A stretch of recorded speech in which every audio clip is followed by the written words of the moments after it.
Oh, and so it is Vikings week. It is not the headliner of all the rivalry games that we have with the Chicago Bears. Obviously, the Packers being the one that you want to win the most.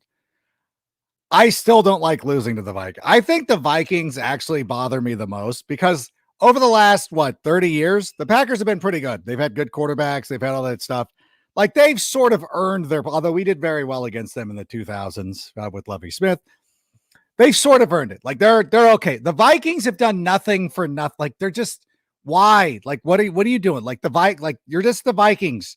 You're the mid-cardiest jobbers of the all-time mid-carders.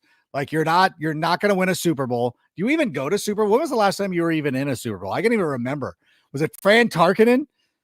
It's just I don't know. And when we lose to the Vikings, it actually sort of hurts worse. And I told Tyler Scott this the other day. We cannot lose to this team, especially not at this juncture of the season. So I want to beat this team, and I can't wait to talk about it. So, Sam, let's go ahead and start the show.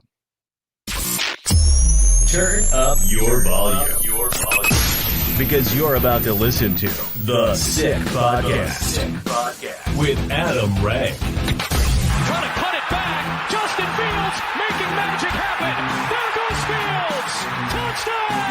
The sickest Chicago Bears and fantasy football podcast. Brought to you by Underdog Fantasy. Sports entertainment like no other. It's gonna be sick. It's Wednesday night. You know what that means. It is time for Take It to the Rank. New night, new time, but the same great Chicago Bears talk. That's right. It's a Wednesday night. We will get you done in plenty of time so you can go to the Tape Never Lies Network and go see Draft Dr. Phil, Shane Marsaw, and, of course, all those great folks over there. No AEW tonight because it was on last night because of the baseball playoffs. You can go watch the Diamondbacks and Dodgers or whatever. We don't care about that. We care about the Chicago Bears. And so when I wanted to bring somebody on the show, and he's a regular guest onto the show, I said, I need somebody here. We need some big momentum. We need to continue everything that has happened over the last couple of days or the last couple of weeks, actually. Even though the Chicago Bears did not win 2 weeks ago against the Denver Broncos. And that'll be one that I look back on and be like, I think we'll look at the end of the season and be like, how did we lose to the Broncos? Like somebody explain this one to me because it makes absolutely no sense. And that's okay. But we beat the Washington Commanders. We have our mini bye. And then remember last year after our mini bye, we came out and we smoked the New England Patriots. Now we get a Minnesota Vikings team who is without Justin Jefferson. And here to break it down, the former bricklayer himself from CHGO.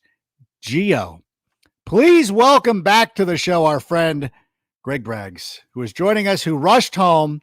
I appreciate you. I know that you, listen, I didn't want you to have to leave early or do anything like that, but you made it on time. How are you doing? How are you feeling? I'm doing great. I was producing the White Sox show and I was like, hey guys, let's keep it tight. Off season. It's off season for the White Sox. So I told them, let's make a move here. And then I able to get down to the Dan Ryan in easy fashion. You just never know with traffic in Chicago, but today it was nice to me. So that was a good sign for things to come this week. That is funny because it's similar in Southern California because I will do a hit with Rogers Sportsnet in Canada on Monday nights. And it's always at a time it's like, do I leave right after the Fantasy Live show? Or do I wait? And I always end up waiting because I'm a scaredy cat. Right. And so I appreciate you making the effort and being here. Because if you get caught in the abyss, there's no getting out of it. Right. There's nothing worse than that, than being like, I cannot tell you. Actually, I can tell you. It's happened 3 times where I've had to pull off the 405 in Southern California, get to a Starbucks, and I'm sitting there doing a news hit from a Starbucks, and people are looking at me like a weirdo. And I don't know. It's just it's an interesting scene. I think it's kind of, I don't know. I guess people are cool with it, but hey, look at you. You got the Meatball Island shirt on. I'm honored. I was wondering when you were going to notice it. I was like, geez, you popped on before the show and I was like, you're either no selling it or you're not noticing that I'm wearing it. Actually arrived. It arrived today. Actually, no, it arrived last night. Nice. That's a big thrill for me. I appreciate it. Yeah, we're having some fun with the Meatball Island thing, and yeah, it feels like we're starting. It was the island was getting desolate there for a minute, and we were taking on a lot of water, and now the tide is starting to go back, and we're starting to feel a little bit of sunset on our face, sunrise and sun on our face, and maybe get some drinks in hand if we can win a couple more games and get back to 500. Well, how back are you? Because I thought about this. Or I was talking to Tyler Scott about this the other night. I never was all. I've always been a big Fields guy, and we did the video and everything. And thank you for having me be a part of that as well, even though I was super late. But we're big Fields guys, but we also understand the way the NFL works. And it's like, okay, after that win on Thursday night, I was immediately all the way back in, being like, my 12-5 prediction actually might not be that far off. Yeah. How far back have you come back? Yeah, I mean, I'm in the same boat with you. I'm already drawing up scenarios. I had picked them to win 9 games, so I was, soft on the meatball there. I know I was playing it safe, but now, because like you said, those first few weeks, those are 3 games in the Packers, the Bucks, and Broncos. I had expected them to win, right? And you look at how they played against Washington, and you're like, how the hell can you guys lose to these guys? And that's what's so frustrating. With the Washington game, it was so much fun to watch that game. But the better they played in that game, the more pissed off I got about the Denver game, because we'd have a chance here this Sunday against the Vikings to get back to 500 if they just hadn't, slipped on the banana peel at the end of that game. But that's all right. Eyes on the future. They've turned the corner. We've always said that while we all have these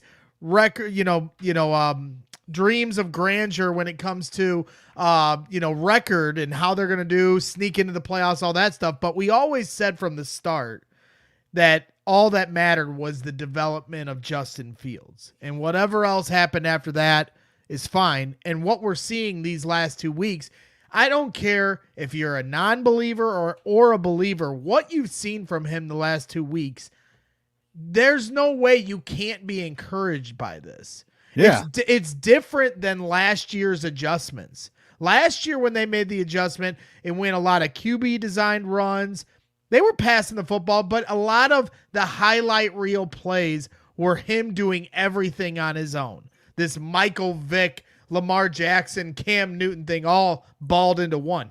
This year, they make the adjustment and it's everything's behind the line of scrimmage, gripping and ripping the football.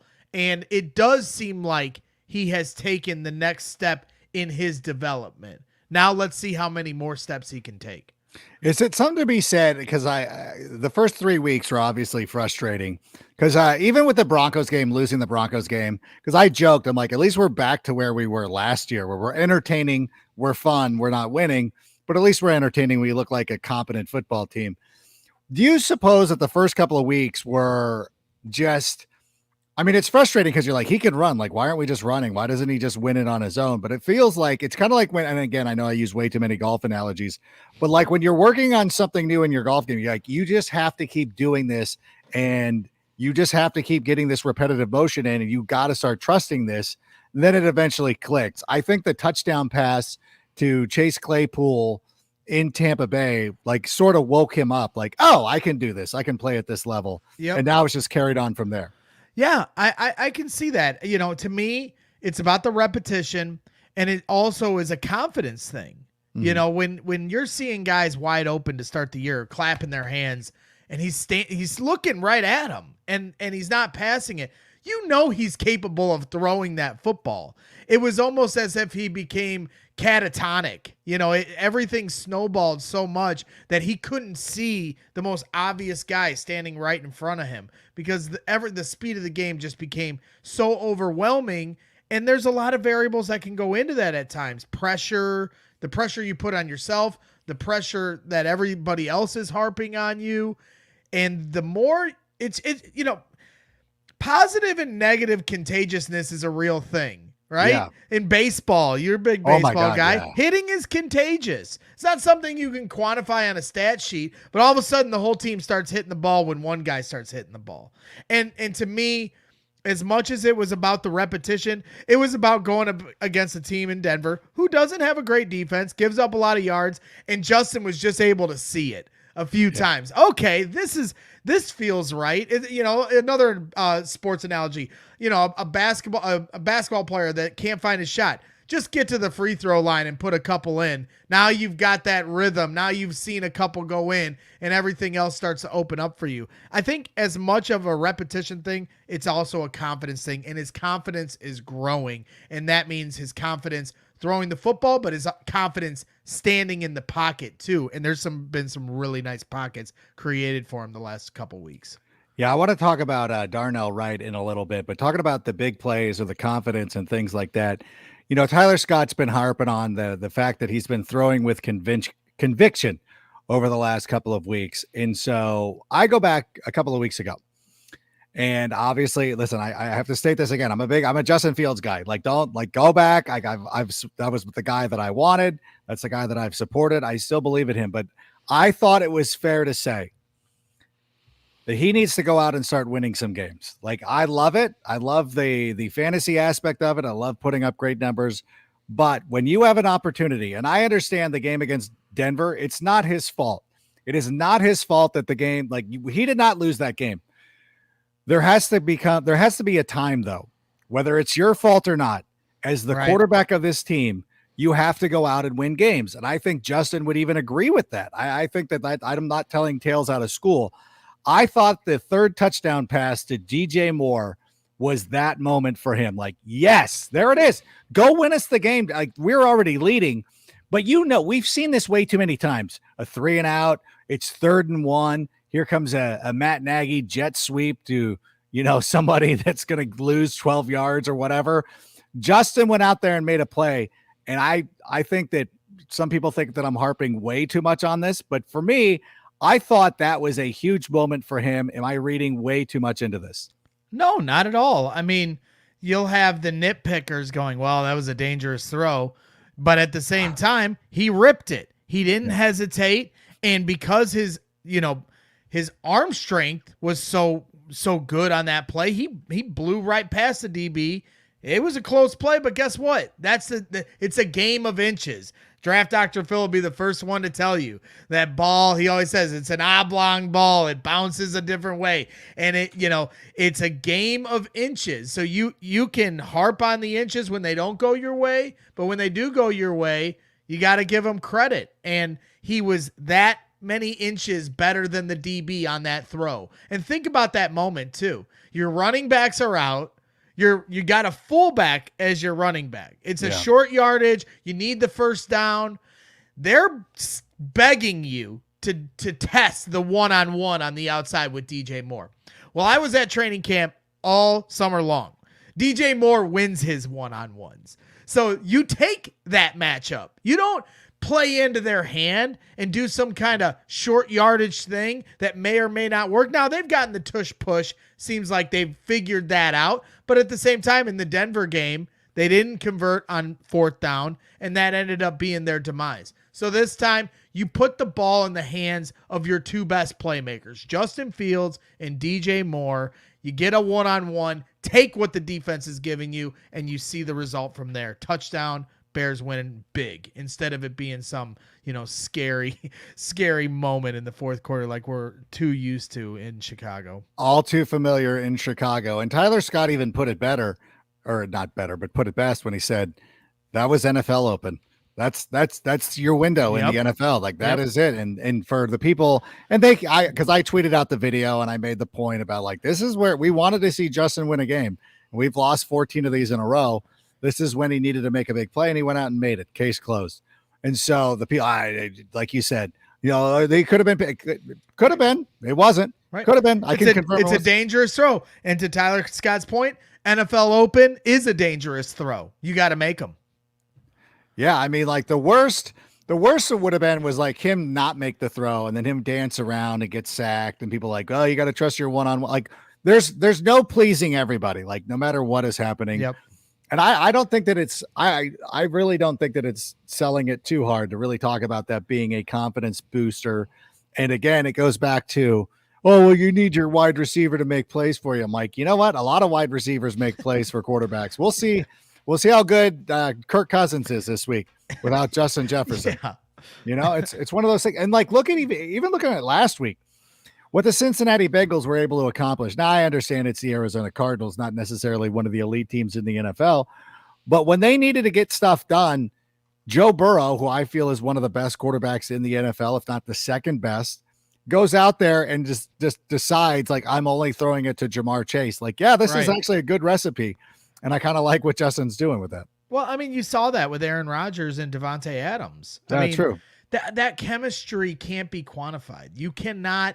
That takes years for that kind of chemistry to develop, and you're already seeing how good Justin Fields and DJ Moore can be together. Imagine how they'll be 3 years from now if they have that opportunity. To me, you look at Aaron Rodgers, Devontae Adams, he could throw it blindfold, back shoulder fade to the corner when they need it. Got to have it on third down. You don't have that, and now you're a tick slower. You're not sure where the receiver wants it. The wide receiver doesn't know how the quarterback's going to put it. That takes years to figure out, and so you can't sell that short.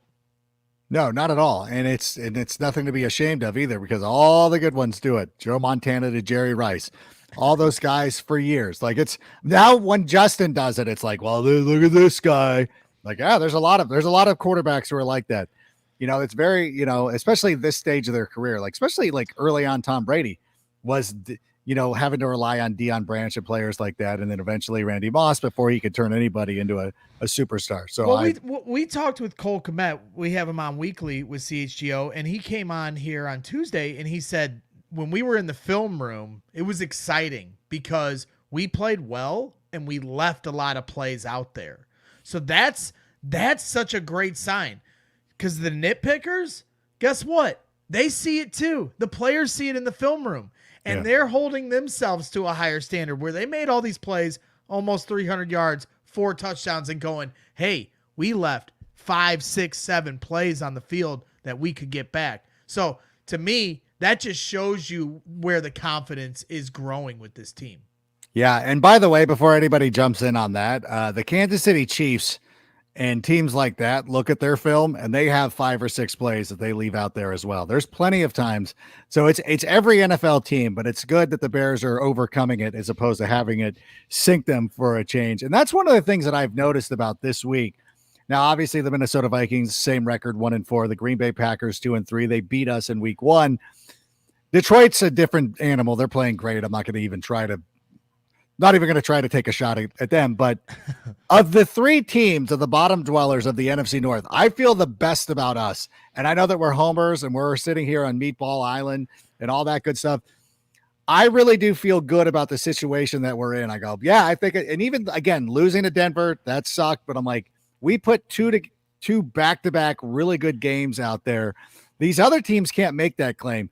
Green Bay looks like they're hoping to hang on. Their win over the Saints was a miracle. Their win over the Bears was like, okay, you got us again. But like, they look terrible. The Vikings are just the Vikings. Like, it could go either way, but that's like the way that you've been for 30 years. So I feel the best about us right now. And I don't think I should apologize for that. No, I don't think so. I mean, every team has their flaws. But which team is starting to trend in the right direction? Minnesota's going the other way. Now Justin Jefferson's out for 4 weeks. That's not their fault, but it's that now that adds into the way they're trending. Same with the Green Bay Packers. I mean, Jordan Love just threw 3 interceptions. He's starting to really look like he's struggling with the deep passing game. If you watch Packer fans, it's funny because they're going through what we've been through so many times now, trying to assign blame. And you see some guys blaming the coach. Oh, it's the coach now. Yeah, it's the coach. And we've been there. We get it, Packer fans. We've been there. And it can be very confusing when you don't know why your offense isn't working, when your quarterback is ineffective. And it's easy to point at offensive line and easy to blame the coaches. I think Matt LaFleur is scheming it up as best he can. And I think at the end of the day, Jordan Love has limitations. And also, he hasn't worked with these wide receivers. We just talked about building chemistry with guys. you're only going to have Christian Watson wide open so many times. At the end of the day, you got to be able to hit Romeo Doubs on the side, and he can't drop the ball. And those things are going to happen when you're a young team. So now you see the Bears here trending in the right direction. 8 touchdowns in the last 2 games, for God's sakes, with Justin Fields. DJ Moore lighting up the league. To me, now you have an opportunity this Sunday against Minnesota to really put your stamp on that. And you talk about trending in the right direction. The Vikings are still favored in this game. The Bears. I get it. Because it comes out like I always have to explain this to people. I know I don't have to explain this to you, but it's like the way the line is set up. It's not of like who's the better team, but where's the money going? Yep. And people, for whatever reason, want to put their money on the Minnesota Vikings. And you know what? Do it. Yeah, I guess the Bears at the end of the day got to earn that trust, right? Maybe if they had beaten Denver, and that's where it's like it's getting skewed because against my own judgment, I thought Washington was going to beat the Bears. I was so demoralized after they lost to Denver. Short rest, on the road, tough defensive line. I'm like, man, they're in trouble. Guys are going to be getting fired on Friday. But that's not what happened. They turned the corner, and maybe I should have put my feelings to the side, and maybe Vegas does too when it comes to them blowing that game in against Denver, because if not, they'd be somewhat the talk of the NFL right now of, hey, they're turning the corner all of a sudden. But since they're 1-4, they still got to earn that title. And now they have that opportunity. They slipped on the banana peel once, but you have that opportunity with the Vikings and Raiders, 2 winnable games back to back. They should be favored, but they're not because they haven't earned that right to Vegas yet. And to me, with Justin Jefferson out, you're at home. Yes, you've got some injuries to deal with. So does everyone else. They don't have Justin Jefferson. No excuses. Go win the damn football game. No, it's very true. The Bears have had some injuries, especially on the defensive side of the football. And if I might for a second, just going through, Kyler Gordon was limited in practice on Wednesday. Khalil Herbert, Travis Homer, and Roschon Johnson did not practice at all. Eddie Jackson was limited. Cole Kmet, our guy, was limited. Doug Kramer was back, full practice, and Jalen Johnson limited with a hamstring. So yeah, we've got our injuries too. Yep. And we're not making excuses. We're going out there and we're doing our thing. Who steps up? Like, what are we going to do at running back? Like that's one, like, I mean, I hope that Roschon is cleared, but if not, then what happens? Would Velus ever get some snaps back there? I think they'll start with Deontay Foreman first, a proven veteran back in this league. A guy that, last year people were picking up in fantasy, playing for Carolina. So, to me, he's going to get the bulk share. Then you have Robert Burns, who's out of UConn. Yeah. And if you watch the preseason, he had some moments where you're like, okay, he can run the ball, So I think he'll get limited snaps, but maybe a few. You're praying that Roschon Johnson can get off that concussion list. Yeah. We'll see. Probably not likely, but not out of the realm of possibility. So you just monitor that closely. But it'll start with Deontay Foreman, Robert Burns, and maybe Velus gets a few more reps as far as them doing some design sweeps and runs. I think you might see a few more of those, but they really haven't used Velus Jones too much, and it has been a bit of a surprise, although his motion in the backfield does affect things, and it helps with your counter game. When you motion him one way, get a guy out of their, where their zone is, move him over just a little bit. Now all of a sudden that opens the door for Khalil Herbert or opens the door for a counter. So, people like to bag on Velus Jones because he's had a tough go of it here this first year and a half, but his presence and speed, the presence of his speed alone dictates the way a defense is moving pre-snap, and that shouldn't be underestimated. No, everything counts in these situations. And so I think that when he's out there, I think he does draw some attention because of his speed, and you can't ignore him. Deontay Foreman, though, seemed to fall out of favor with the staff. What was the issue? Because it just felt like, last season he had 5 100-yard rushing games. He was a huge pickup in fantasy. And by the way, speaking of fantasy football, the easiest way to play fantasy football is with Underdog Fantasy. And of course, you can go to underdogfantasy.com, or you can, better yet, download the app and get started. It gives you updates. So, if Travis Kelce is able to play tomorrow night, boom, Underdog will let you know immediately so you can get him into your lineups. It's quick and easy to get started. And by the way, if you go in right now, first-time users, Underdog Fantasy will match your initial deposit up to $100 just as long as you use the promo code SICK to get that promo code and to get your first deposit matched. And we did set up a couple of leagues, so go check those out. We tweeted them out last week. So anybody who's looking to play, we got some best ball things coming out. So check it out, underdogfantasy.com. But D'Onta Foreman, though, it felt like he just isn't in the mix. Is there any reason why?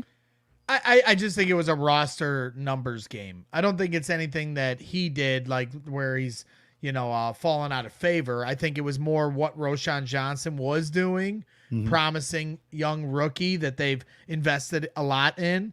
And then also just the numbers game of the roster when you consider all the injuries and where they need depth in certain position groups and who's going to be active on game day.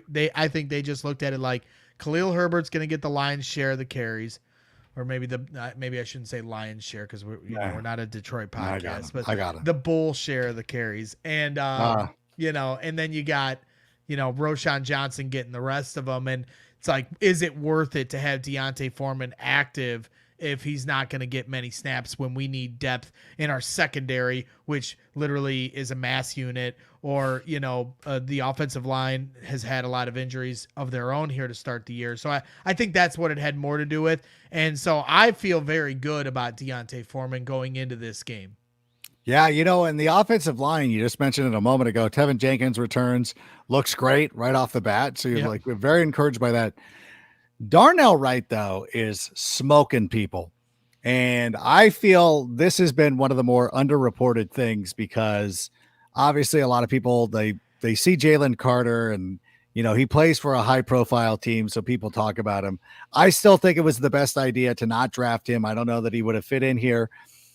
And Darnell Wright playing so well is really working out for us. And man alive, I loved watching him get down. And who was the kid that he vaporized?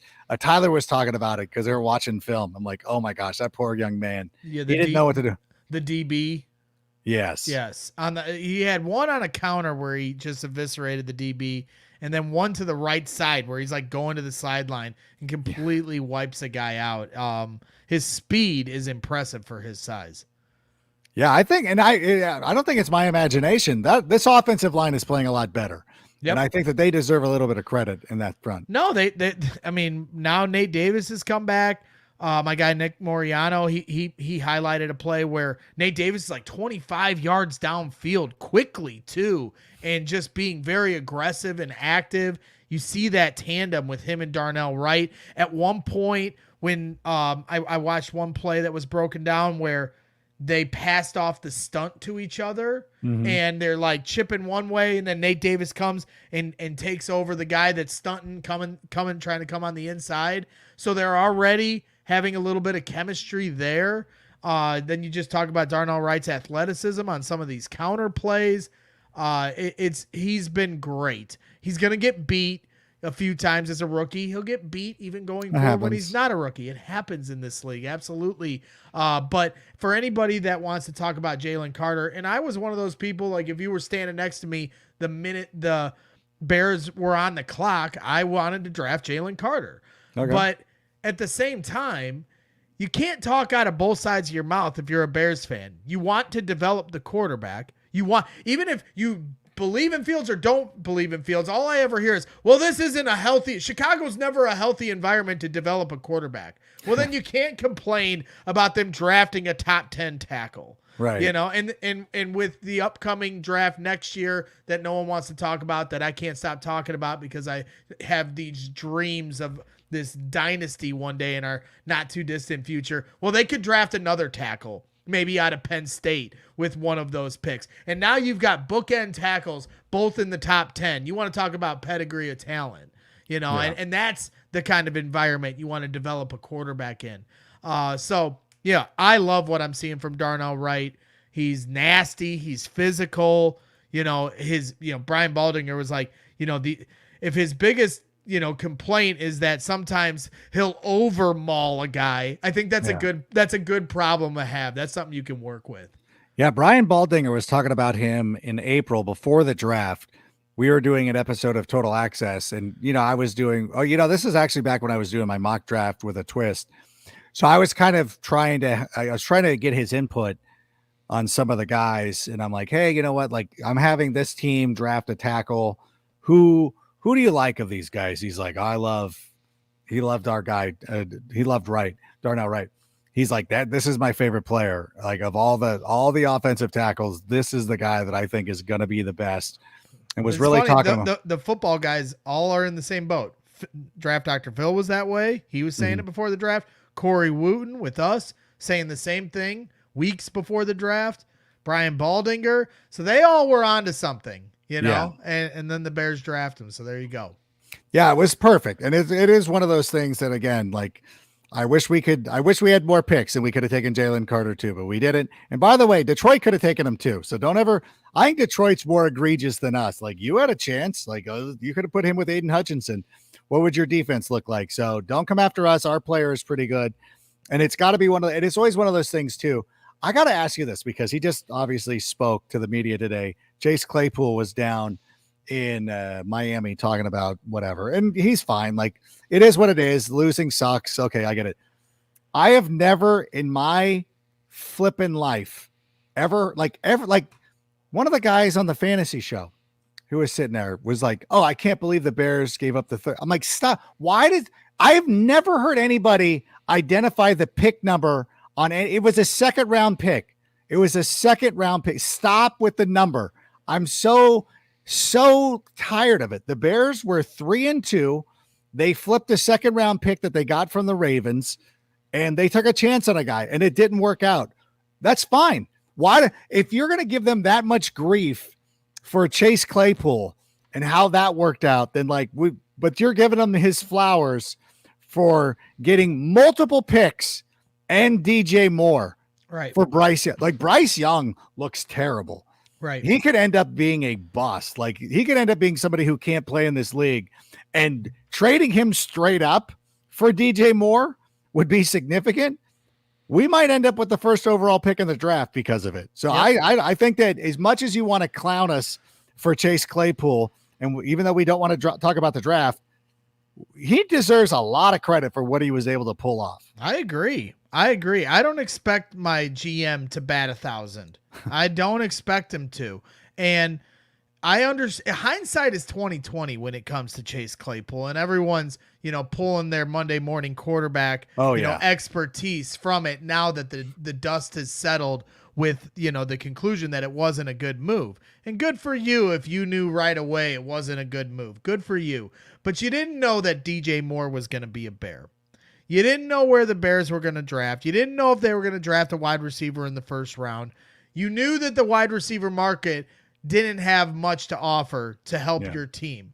So I understood why, it's always Matt Painter. I talk about him all the time, but he says, don't tell me about the results. Tell me about the process. So it's easy to criticize the result that it didn't work out, but understand what the process of the decision was and why they did it. And if you can't rationalize and understand the position he was in, they needed to get ahead of a wide receiver market that was non-existent. They needed to help try to develop Justin Fields with more wide receiver talent. Again, Bears fans can't talk out of both sides of your mouth. You can't in one breath say, Equanimeous St. Brown, Dante Pettis are screwing him. They need more talent. And then when your GM tries to go get talent, then be upset when it doesn't work out. He tried. And the thing that I think Bears fans need to focus on more so than the fact that it didn't work out is the fact that the GM acknowledged it when he did. Yeah. He a quarter into the season and he got rid of him. He's gone. He's out. Yeah. And how many GMs would just let that drag out to its dying day and refuse to ever admit that it was his wrongdoing? Him trading him is Ryan Poles admitting, I messed up and I'm going to, nip this in the bud right here, right now. Yeah. It's like dating a stripper the first time. And you're like, you know what? It seems like a great idea. And then you're like, all right, we made a mistake. It's better to break up with her before she burns down your house. That is exactly what he did. He's like, okay, like I need you to get out of here. And he changed the locks, and that's fine. And and it's funny because he even set him up in a nice place. He could have sent him to, Siberia. And instead he sent him to Miami, so credit to Ryan Poles there. That was nice of him. He didn't have to do that. I'm sending you to Saskatchewan to play for the Rough Riders. Yes. It is. And it's funny. I haven't talked to Tyler about it yet, but I know that him and Chase were close.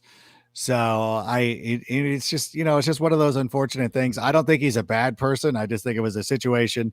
And what he talked about in Miami today on Wednesday, he was like, hey, the losing kind of snowballs and things go wrong. And I'm like, yeah, I can understand that. You came from the Steelers organization, which is used to winning.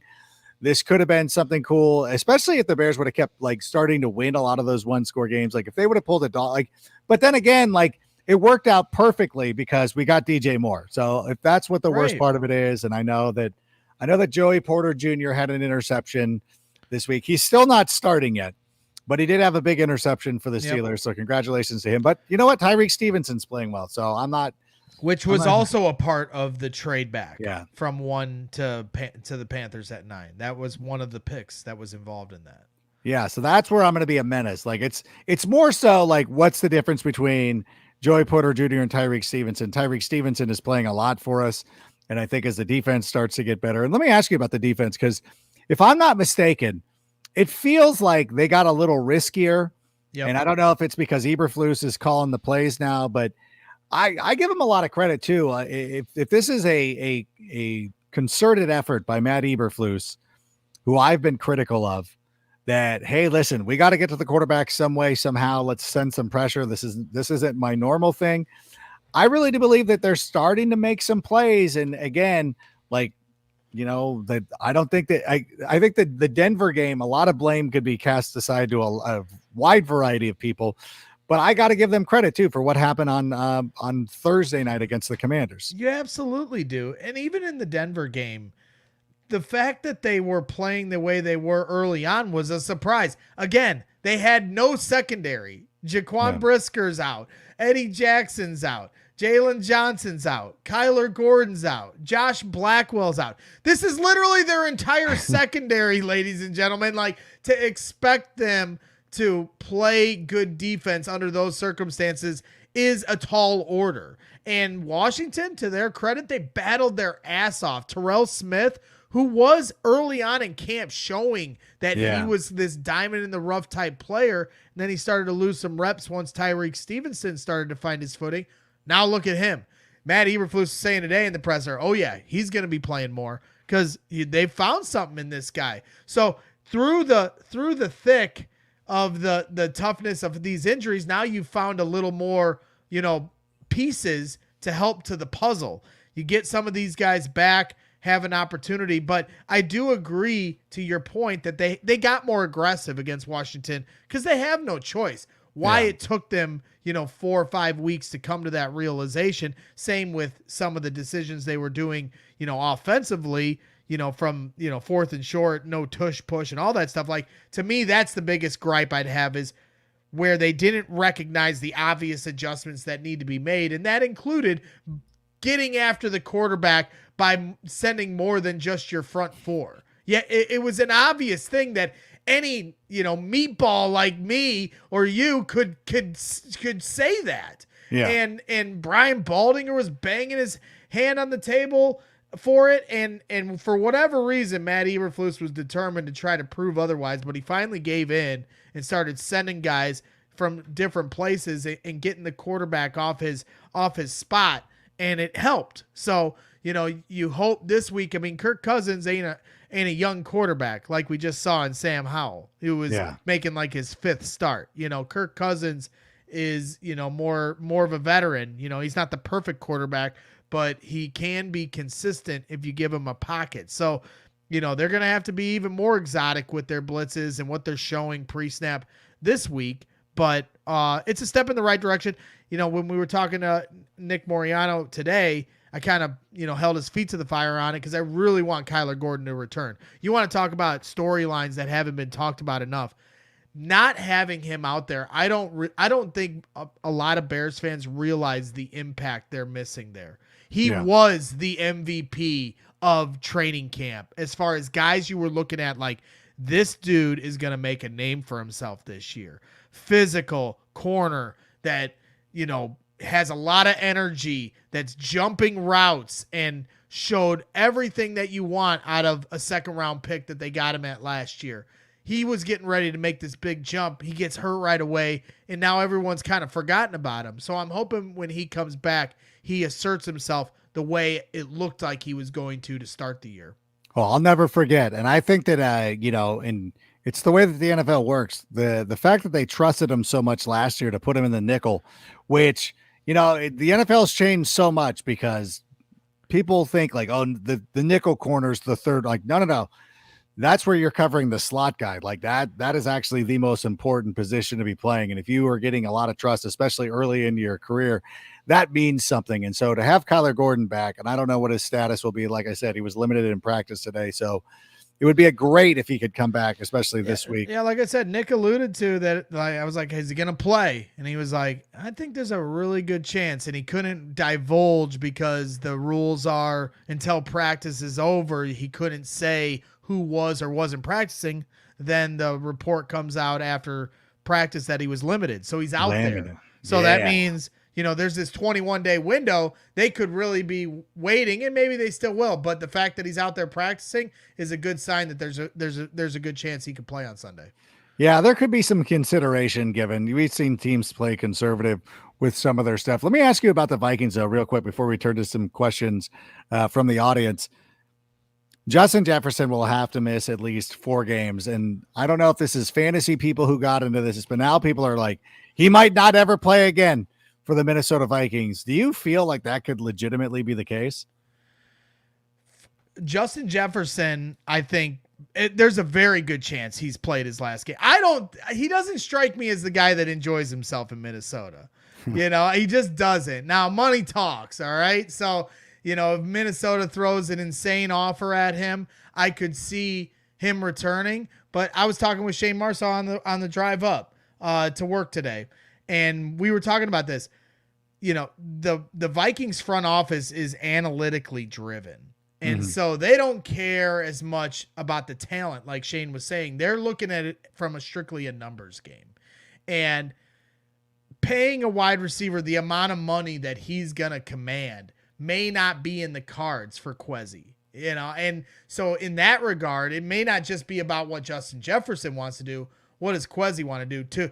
Because they're in a spot where they have to kind of reload, and paying a quarterback or a wide receiver before you know who your quarterback is probably not the best way to go about it. Now, you don't want to let a talent like that go, but again, the money he's going to command is absolutely insane.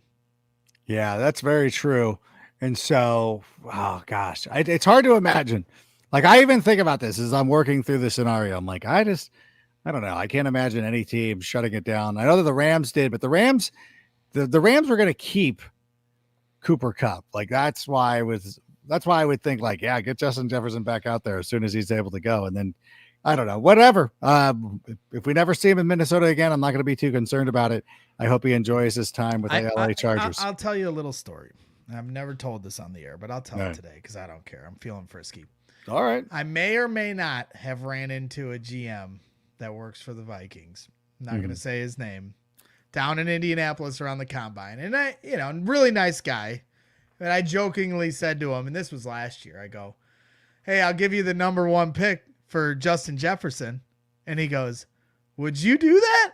And I go, would you do that is the question. And he smiled and he goes, I might. And so like, it was tongue in cheek, like I said, but at the same time, he didn't say, oh no way, no how. So maybe you come back this year. Like, to me, if we had offered our first pick last year for Justin Jefferson, we probably would have had to give him more than just the first pick.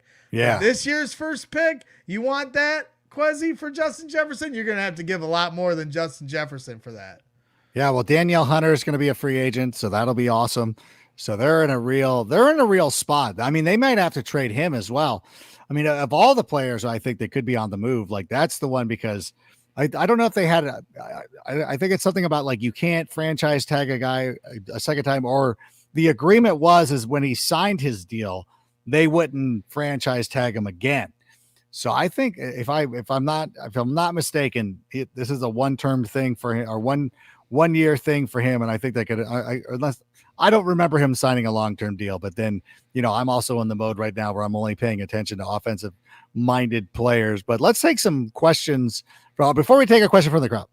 I want to remind everybody the best place to watch Bears games in Chicago is Game Room Chicago, which features billiards, shuffleboard, skee ball, Pop-A-Shot, and more, and has plenty of space to watch your favorite games with a menu featuring Michelin-starred chef Mari Katsumura's snack foods, beer towers, a weekend Bloody Mary bar, and shareable signature cocktails. Game Room Chicago is the place to be on game day. It's in the Chicago Athletic Association Hotel right across the street there from Millennium Park. And this weekend, Saturday and Sunday, if you go in there and mention the Sick Podcast, the Game Room Chicago will give you 20% off beer towers or large format cocktails. The offer is valid Saturday or Sunday. And I think the Blackhawks are playing in one of those games. And you could also watch the Blackhawks game there. Connor Bedard scored his first goal. Hey, gotta love it. Gotta love it. Hey, like I said, I'm giving hockey a shot this year. I need so you're not a big hockey. No, I'm giving I grew up with the Mighty Ducks movies, but like NHL, not as much. I mean, for me, when the dynasty run happened in Chicago, it didn't feel right for me. Like for me, I bleed the teams I root for. The passion, I've waited my whole life for the Chicago Bears to win a Super Bowl. I waited my whole life for the Cubs to win a World Series. The Bulls, I was blessed the day I was born in 1985. So I was born the year that Michael Jordan was first starting, so like I hadn't waited my whole life for the Blackhawks to win a championship. Yeah. So when they did, it's just not in my heart to like fake it, like, and do that. So it just didn't feel right. So now we're at the ground floor. Yes, they got Connor Bedard, so that certainly helps. Don't get me wrong, Blackhawks fans, but I'm gonna figure this sport out, and I'm gonna start to root from the ground up, day one, off to a good start, 1-0. Yeah, I don't know how to feel about that either because as many people are, it always shocks people. I was born in the Chicagoland area, but I grew up in Southern California. So the Bears are the only Chicagoland team I truly support. I'm a Kings fan. So Connor Bedard was either going to the Blackhawks or the Mighty Ducks. And like neither of those were great options. It's like, I don't like either one of these. I think it'd be worse if he was, although the Ducks had Teemu Selanne and Paul Correa and a lot of great players for years. But they also had Corey Perry, who's the worst. But in any event, good congratulations to Connor Bedard. Let's take some questions from the crowd. It doesn't have to be hockey talk. Patrick, I feel like things are developing for JF1 and DJM.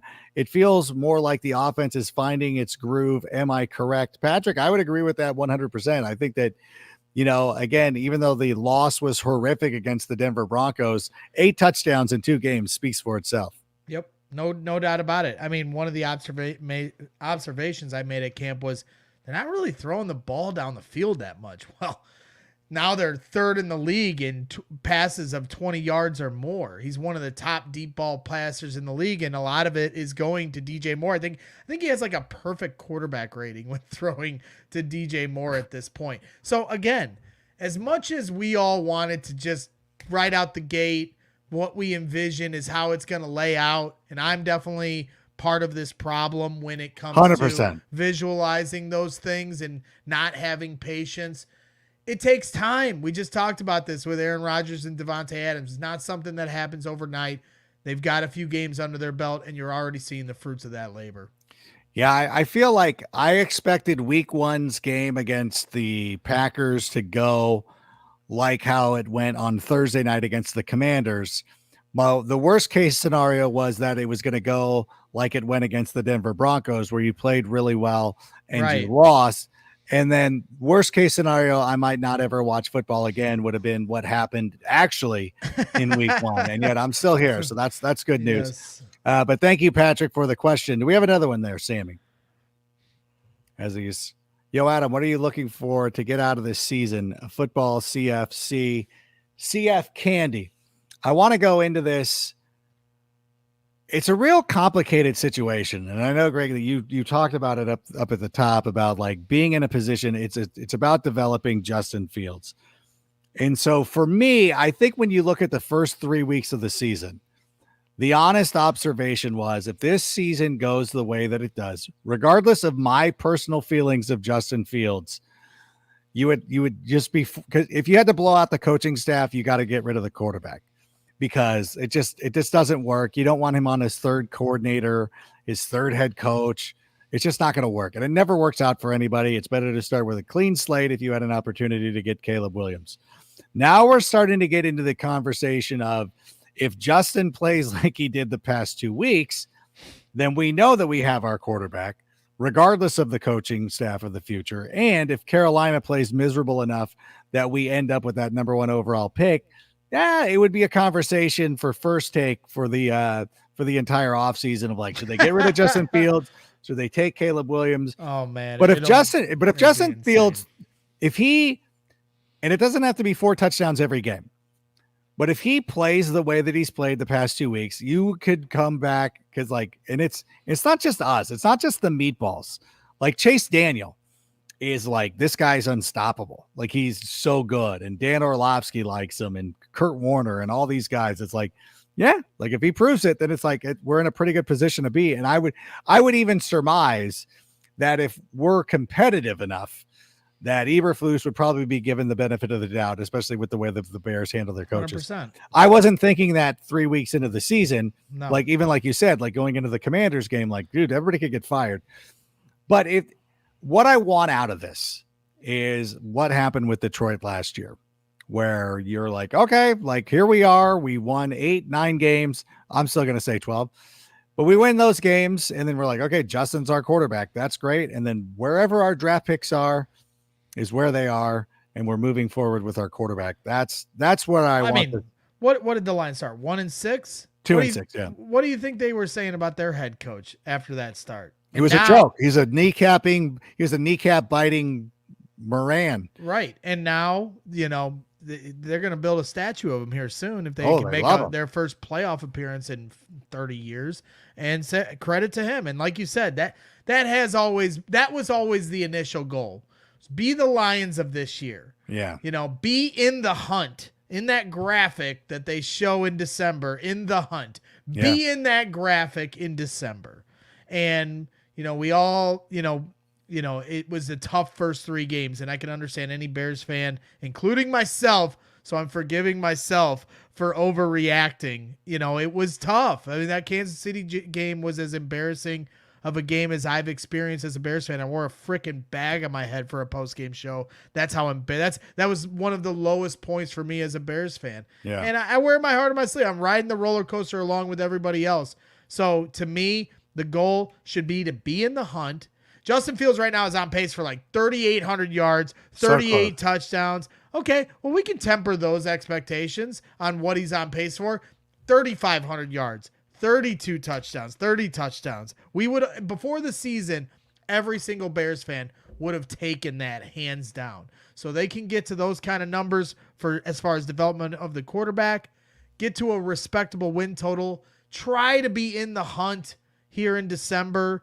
Hey, it's right here in front of them. Beat the Vikings, beat the Raiders, and all of a sudden, I think it's the Chargers after that. Yeah. You have an opportunity on primetime to get back to 500. This city will be buzzing if they can get themselves back to that point. One game at a time. Yeah, if we can crawl ourselves up from that. That is a great point. I didn't think about the in the hunt thing. If we aren't eliminated until like week 17 or something like that, I guess that would be considered a success for a lot of people. Not me. That's what everybody tells me to do. They're like, hey, here's what you should do. I'm like, nope. We're going to be this year's Eagles because I'm not satisfied and I just got to go out there. You get greedy as a fan. I mean, the Cubs, we went through this year as Cub fans. We wanted a competitive season. And then you get all the way to the end and you have this commanding wild card lead and you blow it. You fall just short And you're like, well, you're on the right track. But for a lot of Cub fans, that's not good enough. Yeah. And if the Bears get to December and they blow a game and now they're looking on the outside looking in of in the hunt, we're all going to remember that Denver game. Like you said, that Denver game's just going to loom large all season long if they can get back on track, because they should not have lost that game. I can accept the other ones, but that one is just unforgivable. The only way you can forgive for that kind of a game is to really make up for it and blow the top off the roof and get yourself on the back door of a wild card. I mean, we're getting way ahead of ourselves, but that's what we do on Meatball Island, right? Well, the best, I think actually the greatest thing that would be is if the Carolina Panthers finish with the worst record in football and the Broncos are one game behind them. Yep. And you're like, if you would have, good point. That's a good point. Yeah. If you would have lost that game, Sean, you would have the first overall pick in the draft. I don't know. Well, there's layers to it, right? I mean, that's what happened with the Bears and Texans last year. The Bears beat the Texans. That almost cost the Bears the number one pick. And so now you look at this year, that could be what ends up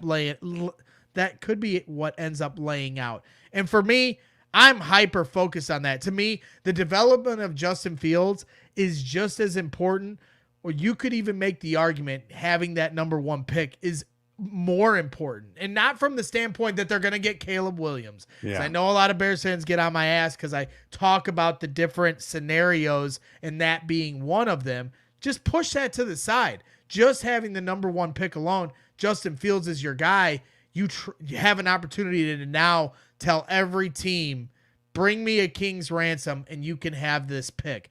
And to me, a team could trade up from 3 to 1 and have to give up twice as much as what Carolina gave up to get from 9 to 1 last year. That's how impactful it would be for this franchise to get that number one pick. So, I tell every Bears fan, like, we all want to just focus on this Sunday, but I'm focused on this Sunday for the Bears, and I'm rooting for every damn team that has one win, just like the Raiders on Monday. I was cheering when they won the game. You would have thought the Bears were playing that day. They were also playing the Packers. And they're playing the Packers. But still, even if they weren't, every one-win team, I'm all in for them. And the Panthers, good luck to you. Good luck to you next year, but I'm rooting on your failure this year. No, terrible luck to them. No, we won't have their number one pick next year. That's right, because we have DJ Moore. Right. So that was the trade-off. It was so we're looking for people to create space.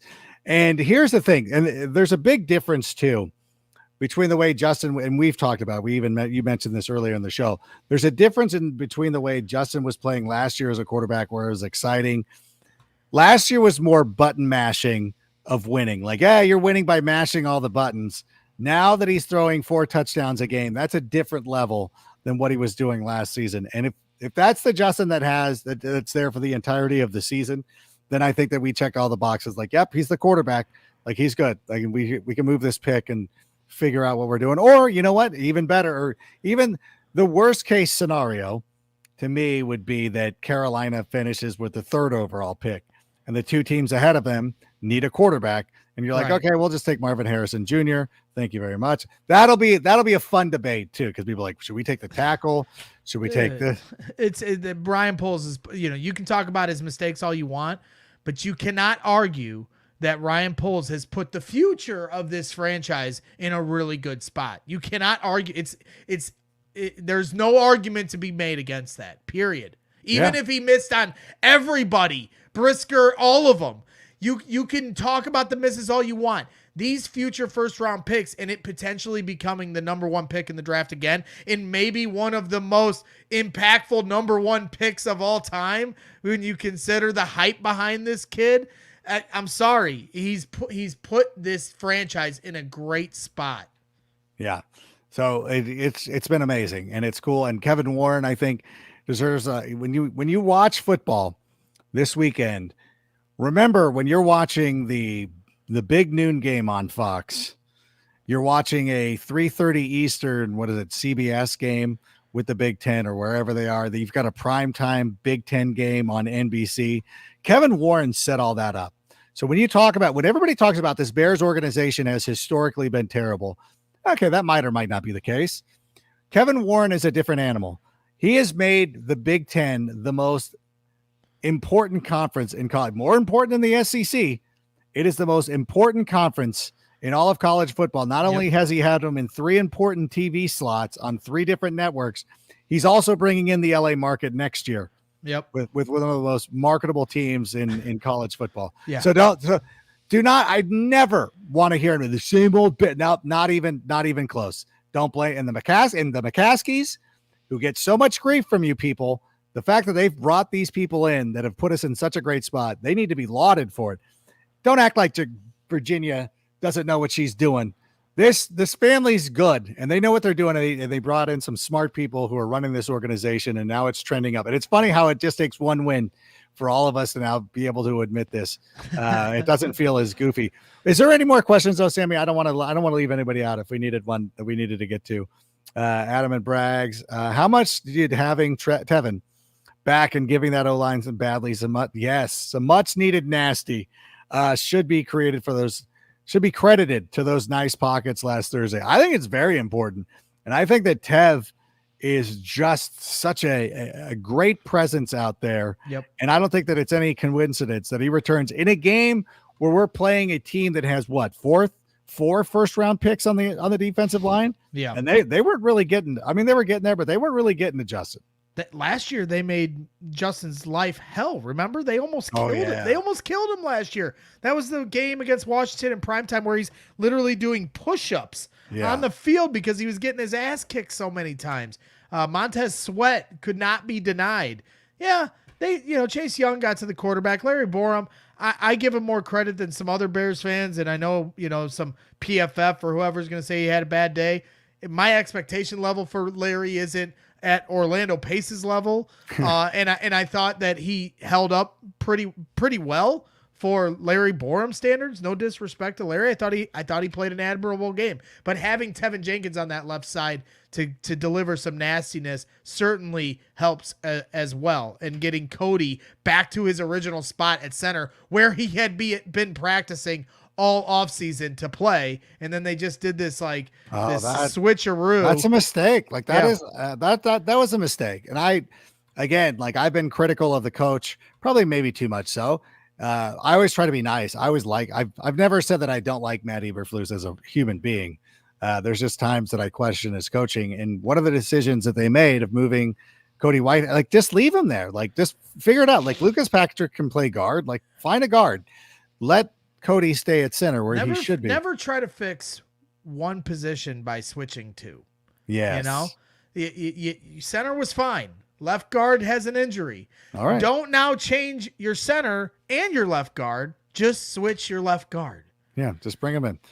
Kick Larry. I'm with you. I like Larry Borum, and I think that it'll be interesting too. What we do if we do end up taking a tackle next year, because I'm a big Braxton Jones guy too. We could be swimming in offensive linemen, and I think that Larry Borum and Braxton Jones have played pretty well. I mean, Larry Borum's more of a swing tackle for me. Yeah, but you got to respect it. I mean, there was a chance he could be cut if he didn't step up. So I think he stepped up in this game. See where it goes. Hopefully, Braxton Jones can come back. But yes, they've delivered some good pockets for Justin the last 2 weeks. Can't deny that.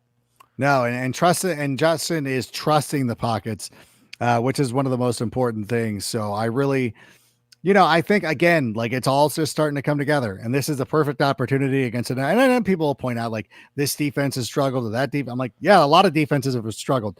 We never discredit other people when they're going up and lighting up these defenses. We didn't sit here and try to make excuses why Tua Tagovailoa isn't any good because he's playing Denver. We marveled at what he was able to do. Right. Justin Fields deserves the same benefit of the doubt, and hopefully this week he continues on that hot streak. So what do you got coming up at CHGO over the next couple of days? Where can we find you? Yeah, tomorrow at noon, our shows are every day at noon during the week. And tomorrow at noon, my good buddy Doug Plank is scheduled to join us, and we're hoping to hear some stories from him about the life and career of Dick Butkus, who I see over over your shoulder there, and maybe get into a little bit of what he thinks of this current Bears team. So we're excited to have Doug Plank on. He's become a good buddy of mine here over the last few years.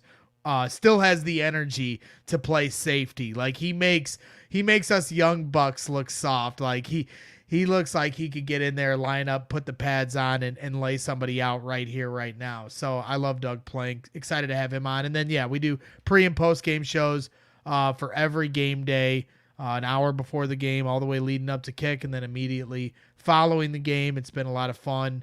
It was really nice to talk about a win. And the hope is here this Sunday, we're talking about another win, a nice stair-stepper game here for the Chicago Bears and trying to get back to 500 relevancy. Yeah, it's, you know what? I'm already committed to that. I'm already expecting that. I now have every expectation that now I'm like, yeah, we're going to start winning. We're going to start putting this together. I'm assuming there'll be some trouble along the road here and there, but I really feel great about the direction of this team.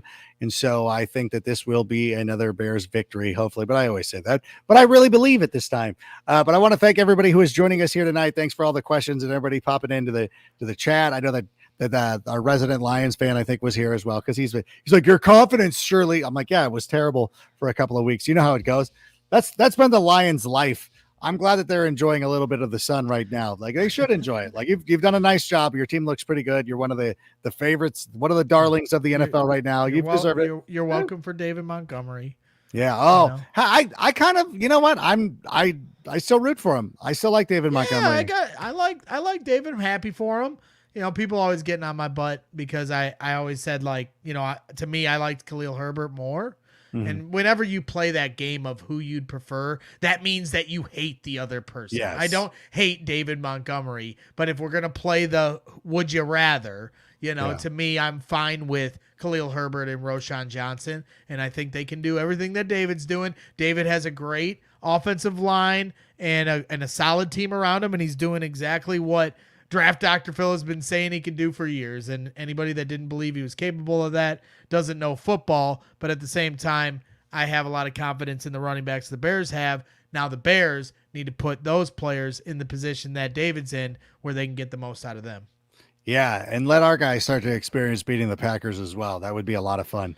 That'd be nice. But it is true. Like, anytime you're like, hey, my favorite donut is a glazed old fashioned. You're like, oh, so you hate jelly donuts, huh? And you're like, no, that's not. What's your problem? Why you hate? What's your problem with jelly donuts? Why don't you like? I'm like, no, I like them too, but I just prefer if I'm at the donut shop, I'm not eating 13 donuts. Well, that was the funniest thing about the whole. I put out this tweet last week about drawing up the different scenarios that the Bears might face going into the end of the year with the number 1 pick. Yeah. And everybody's like, why do you hate Justin? I don't hate Justin. You're not paying attention to all the scenarios here. And then my favorite part about the whole thing was I was like, well, they may have a different coaching staff. And everybody's like, yeah, screw them. You know, so apparently it's okay to draw up scenarios where we have different coaches, but not the quarterback. Trust me, I get it. I love Justin Fields just as much as any Bears fan, and we all want him to be great. And I know that we've both tried to be so explicitly clear of, like, you can want Justin to succeed here at the same time, but understand the economics of football, because if there is a question, if you have doubt about him, and again, the last 2 games would indicate there's no doubt anymore, but if he sustains this over the course of the season, but at the same time, like, if you have doubt, you start over. If you had the ability to start over with another quarterback who has 5 years, then the economics are different than if you've sunk 30, you know, the olden days where you had to stick with these quarterbacks through their rookie contract. Just different. Yeah, we're going to find out, but at the end of the day, it's exciting. And the fact that we can even talk about these scenarios is a great thing, because Ryan Poles has given the Bears an opportunity to have an impactful pick with the Panthers pick. So thank you, Ryan Poles. Yes. Yeah. Thanks, Poles. We got you. You're doing a great job. Don't let the haters get you down. And that's our message for this evening. I want to thank Greg for being here this evening. Go watch the Blackhawks. Oh, Rank is on fire. AYSO Coach of the Year. I don't know. There's some heat on me. No, we had a great game on Saturday. We won 6-2. I changed up our defense a little bit. worked on some things. My daughter, I finally realized my daughter is just gonna. I'm trying to think of the right hockey, or just like all she does is score goals, and she's not interested in defending. And I'm like, you know what? I just got to realize that's all you're gonna do. So lean into it. Yep, gotta love it. And then like I see Phil's coaching his kids. Yeah, They lost last week, and he put this thing on Facebook about we're gonna fight back. And I just love Phil's passion because I just know how hard he's coaching these kids up. But it's for the best for them. But I just know Phil's energy, and there would be nothing I'd love more than to be on the sidelines watching him coach up the young bucks. I can't imagine. I cannot imagine. Man, I know. I should start doing post game pressers, like set it up. I wonder if I could green screen something like that and just do it. But well, I don't know. Maybe I'll figure that out at some point. But again, want to thank everybody for being here. Go enjoy The Tape Never Lies. They'll be coming on the air in about 15 minutes here. Yes. Tell them that we sent you, so they don't, Yeah, we'll get Phil. We're still working with Phil because it's tough with his schedule. Oh my God, he's But the busiest guy in show business. We want to do the bridge where we would just hand it off to their show and then just be like, so we would do the 15-minute overrun. There we go. They would start 15 minutes early. What happened to that Feeney guy? He's still there. Yeah. We just haven't used him. Yeah, he's fine. He's slamming beers. But It's okay. if they need him, he's there if available. I mean, nothing's happened to him. Yeah, no, it's a good thing. When you have too much of a good thing, you don't have to rely on. Tevin's back. Cody's at center. If there's more injuries, God forbid, he's there to be available. Yeah, he's good. We're fine. It's okay. Ending the show on a Feeney note. Okay, that's the way we needed to end it. But again, thanks. He'd be welcome on Meatball Island. Oh yeah, he's definitely coming to Meatball Island. He hangs out. He's the guy who's there like the night before the game. Like, shouldn't he be going home? You got a game. You got a game to go to. He's like, oh yeah, that's right. And we got to get him an Uber. But in any event, that'll be good. I want to make sure this was okay. In any event, thanks again to everybody. Hey, thanks for being here. We really appreciate it. I'm always honored to be on. I appreciate the invite. Nah, you're the best. All right. Thanks, everybody. Thanks for being here. And Sammy, why don't you go ahead and play us out and bear down. And that's a wrap. Hope you don't miss us too much until next time. Follow the Sick Podcast with Adam Rank on YouTube, Instagram, Facebook, Google Play, and Apple Podcasts. Brought to you by Underdog Fantasy.